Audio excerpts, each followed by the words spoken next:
Hi, I'm Bob Meyer from WorkRec. I'm here to show you the two models that we've been making since 1947. The Model 4000 and the Model 3000 are smaller of the two models, more portable, goes through 1.5 inches of wood to the glue line. The larger Model 4000 is more of a production line machine, and it'll penetrate through 2.5 inches of wood. How does the machine work? The machine works through radio frequency. Radio frequency is developed in the generator, whether it be the 3000 or the Model 4000. It goes through a 13-foot coaxial cable into the handgun box. The energy goes out the width of this foot, about 4.5 inches. It goes out 1.5 inches back to the other foot, or 2.5 inches in the Model 4000, back and forth between these 2 feet. Our frequency is 27.12 megacycles. That means that 27 million times a second, it changes direction, back and forth, making the moisture molecules in the glue go left and right so fast that they bump into each other, creating friction and heat. That's what heats your glue joint. In tuning the handgun to the generator box, you would hold the handgun in the air and then pull the trigger and move the thumb adjuster back and forth, watching the milliamp meter to see a difference of about 2 milliamps, just about a 1/16 of an inch. That means the handgun is in tune with the generator box. If you find it out of tune, as if the needle would go too far back and forth or not move at all, remove the feet. And if it goes too far, back and forth, pull the 14-turn coil apart at both ends. Don't unscrew it, just pull it apart. If you find that the needle does not move at all on the milliamp meter, push the coil together. And that will get it in tune. Then put the feet back in place and try it again. That's pulling the trigger, moving the thumb adjuster back and forth, watching the milliamp meter. It should travel a difference of about 2 milliamps, just about a 1/16 of an inch. That is how you tune the handgun box to the generator. For different width projects, that's how wide the project is. You can take the feet that have pins that are off-center and turn them around and plug them back in. This will allow you to get high heat when you have a wider space between the feet for a wider board, wider than 2 inches. If this is not wide enough, then perhaps you need what we call special electrodes, and that would be these 2 feet. And now you see that's very wide between the 2 feet. So if you had a very wide area, that would be what you want, these small special electrodes. We also have roller electrodes, and the roller electrodes plug in, and that would allow you to roll along at a rate. The rate would be every 4 inches, about every 5 seconds. Also, we offer inside miters to get into a tight corner.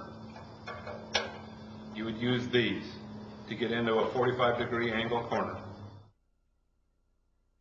We also offer outside miters, and these would be for an outside corner, as you can see. However, in most cases, the outside corner can be reached easily with the flat or standard feet, as so. Understanding that we're dealing with the radio frequency, it is truly like a radio. And knowing that, we have what we call a thumb adjuster. This is a compensator for the density of the wood, the type of wood, the thickness, the amount of glue, all of those things. So every time you're using this, you're pulling this red trigger and you're moving the thumb adjuster. The thumb adjuster will allow you to get high heat on the milliamp meter. This means that you will do the weld quickly. When we're doing this, it's often asked about a metal workbench or extension cord, things of that nature. A metal workbench is okay to use as long as you have something between the metal and these electrode feet. Extension cords will just cause a voltage drop and you won't be able to get your high heat. Now, what happens in arcing and things of that nature, if you touch the metal clamp, you can get an arc and it will look like this. What you don't want to do is to have arcing either on a piece of metal or in the glue line. Sometimes the glue line will cause arcing. and you don't want that. That is objectionable, and you don't want to do that. If you have a glue line like this, and you're going to weld, and you must put the feet in the glue, put a board over it. Wipe the squeeze, put your board over the top of the glue, go through the boards in order to cause your set. When using this machine, realizing that it's a radio frequency machine, it reacts just like a radio. The thumb adjuster that we mentioned will go forward and back in order to attain our high heat. So forward is not high, backward is not low. It's more like tuning a radio where you hear your station better, oops, I passed it, going back the other way. Two ways to know if you're achieving high heat. One would be to watch the milliamp meter and notice that it goes high on the scale. The second would be to watch the glow lamp on the face of the handgun. As it gets brighter, it will correspond to the milliamp meter. As the meter gets higher, the lamp will get brighter. The often asked question is, what type of glue should I use? Knowing that it's radio frequency and it reacts to the moisture or water in the glue, any water-based glue will work fine. We recommend some glues that are pre-catalyzed, like Tech Bond 2, for example. What happens then is we heat the joint with the radio frequency, and it kicks off the catalyst and makes it strong right away. If you were to use a regular PVA glue or a urea glue or any of those, after you heat the glue, leave it in the clamps for it to cool, maybe a minute to 2 minutes. Once it cools, it'll lock up and be very strong. Remember also to always go across the glue line like this. Don't have the glue line in between the feet. Also, do not use the edge of the feet on the glue line like this. This will cause arcing, and it'll be harmful to the machine. Okay, let's demonstrate how the machine will operate and how quickly it'll dry the glue.